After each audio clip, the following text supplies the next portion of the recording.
મારું નામ જેઠવા વિશાલ છે। હું વિસાવદરનો મતદાર છું।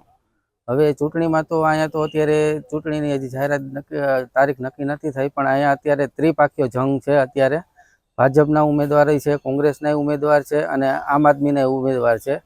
આમ આદમીના ઉમેદવાર એટલે ભાઈ ગોપાલભાઈ ઇટાલિયા, એ તો હજી બહારના જ છે। હજી તો કાંઈ હજી એની ઉપર હજી પૂરો વિશ્વાસ ન કરી શકાય। અને ભાજપમાં છે, ભાજપમાંથી ને અહીંયા સીટો આવેલી પણ કાંઈ વિકાસ નામે કાંઈ થયેલો જ નથી। અને અહીંયા રોડ રસ્તા એ હાવ ઝીરો જ છે, ટૂંકમાં હજી હાવ ધૂળ ને એવું બધું જ છે।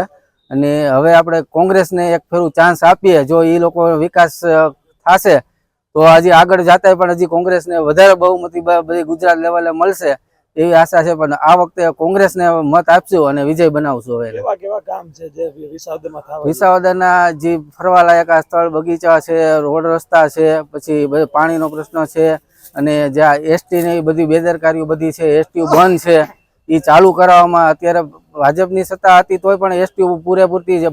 બહાર જ્યાં જવાનું હોય ત્યાં આપણે કટકા કરીને જવું પડે છે। અહીંથી જુનાગઢથી બધે તો આટલો મોટો સિટી તાલુકો છે તો ત્યાં એટલી સીધી બસો નથી હાલતી। એટલે ભાજપ સરકારમાં એટલું બધું અહીંયા વિસાવદરમાં કંઈ કામ જ નથી થતા। આપણે કેની ઉપર વિશ્વાસ કરવો? મિત્રો, આવા જ વિડીયો અને શોર્ટ્સ જોવા માટે આજે જ અમારી ન્યૂઝ રૂમ યુટ્યુબ ચેનલને સબસ્ક્રાઇબ કરો।